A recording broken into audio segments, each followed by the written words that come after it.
السلام علیکم everyone, welcome to my channel. اگر آپ کو یہ ناول پسند آئے تو please like, subscribe and share.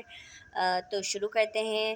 This novel name is by Vania Abbasi. سیاہ ماسک اور اس کے پیچھے نظر آنے والی وہ پر اسرار آنکھیں، آخر وہ شخص تھا کون؟ تھوڑی دیر بعد شہر کے ایک نامعلوم مقام پر کمرے میں ہلکی سی روشنی پھیلی ہوئی تھی۔ درمیان میں ایک کرسی پر ایک شخص رسیوں سے بندھا ہوا بیٹھا تھا۔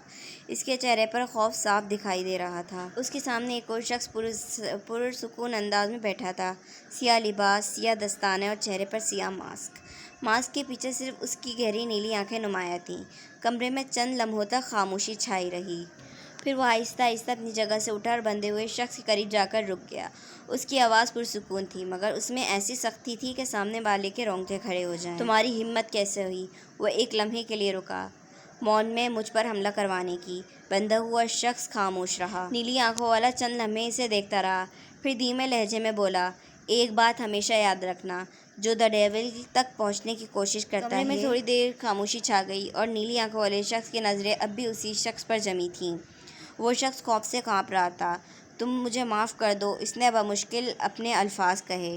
میں نے غلطی کر دی۔ نیلی آنکھوں والا شخص خاموشی سے اسے دیکھ رہا تھا۔ اس خاموشی ہی سامنے والے کے لیے سب سے بڑا خوف تھی۔ چند لمحوں بعد اس نے دھیرے سے کہا، غلطی؟ وہ ہلکا سا مسکرایا، مگر اس مسکراہٹ میں کوئی نرمی نہیں تھی۔ اس نے دروازہ کھولا۔ کالے لباس میں ملبوس ایک اور آدمی اندر آیا۔ وہ سب لوگ پکڑے جا چکے ہیں۔ نیلی آنکھوں والے شخص نے مختصر سا سر ہلایا۔ اچھا، اور کسی کو آپ کی شناخت کا علم نہیں ہوا؟ ہونا بھی نہیں چاہیے، اس نے پرسکون لہجے میں کہا۔ نیلی آنکھوں والے شخص نے دوبارہ اپنا ماسک درست کیا اور دروازے کی طرف بڑھ گیا۔ اس کے پیچھے صرف ایک خوشی گونج رہی تھی، دی ڈیول۔ دوسری طرف ثنا اور دانیہ شادی میں جانے کے لیے تیار ہو رہی تھیں۔ پورا گھر میں ہلکی ہلکی رونق تھی۔ ثنا آئینے کے سامنے کھڑی اپنے دوپٹے کے پلیٹس درست کر رہی تھی، جبکہ دانیہ آخری بار خود کو آئینے میں دیکھ رہی تھی۔ دانیہ نے کریم رنگ کی خوبصورت فراک پہنی ہوئی تھی، جس کے ساتھ ہم رنگ دوپٹہ اس کی سادگی میں بھی ایک خاص دلکشی پیدا کر رہا تھا۔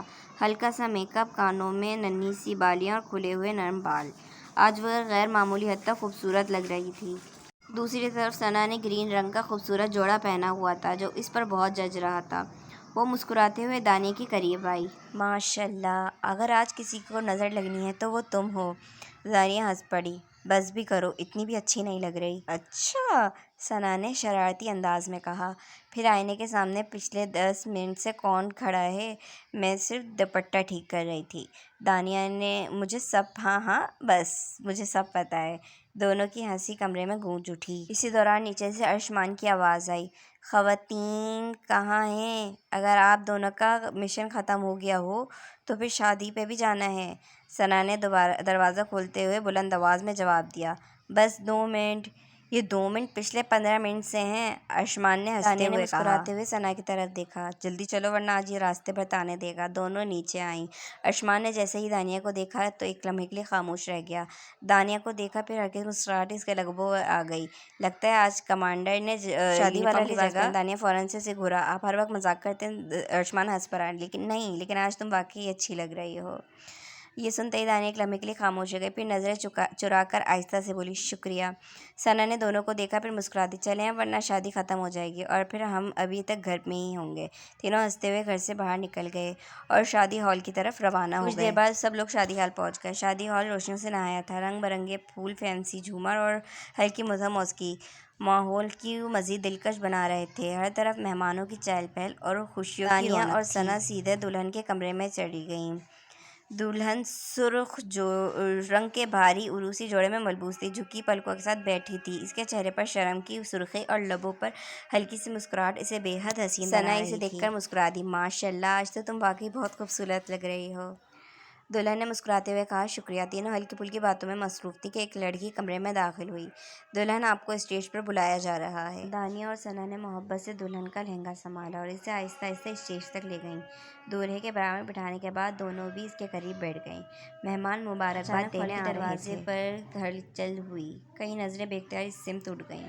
ایک نوجوان نہایت پرسکون انداز میں اندر داخل ہوا۔ مضبوط سراپا سیاہ 3 پیس سوٹ، ہلکی سی تراشی ہوئی داڑھی، گہری بھوری آنکھیں اور چہرے پر ایسی سنجیدگی جیسے جذبات کو برسوں پہلے ہی خاموش کرنا سیکھ لیا۔ اس کے قدم پر اعتماد تھے مگر ان میں ذرہ بھر بھی غرور نہیں تھا۔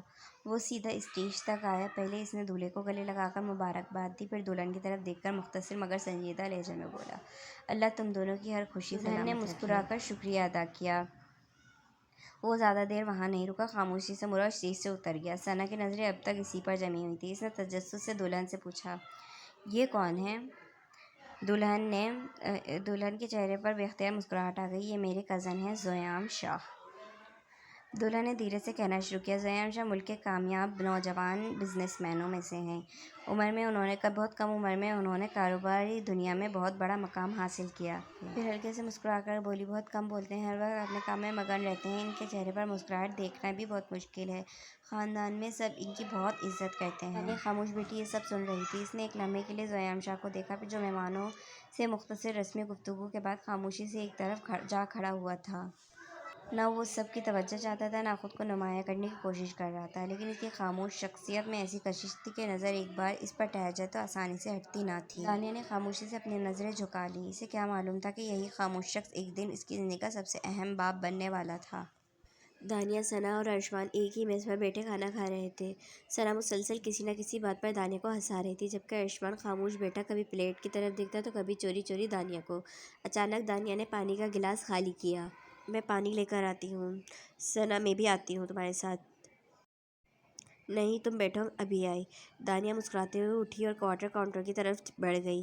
اس نے گلاس میں پانی بھرا، ایک گھونٹ لیا اور واپس مڑنے لگی، مگر اگلے ہی لمحے اس کا دوپٹہ اس کی سینڈل میں الجھ گیا۔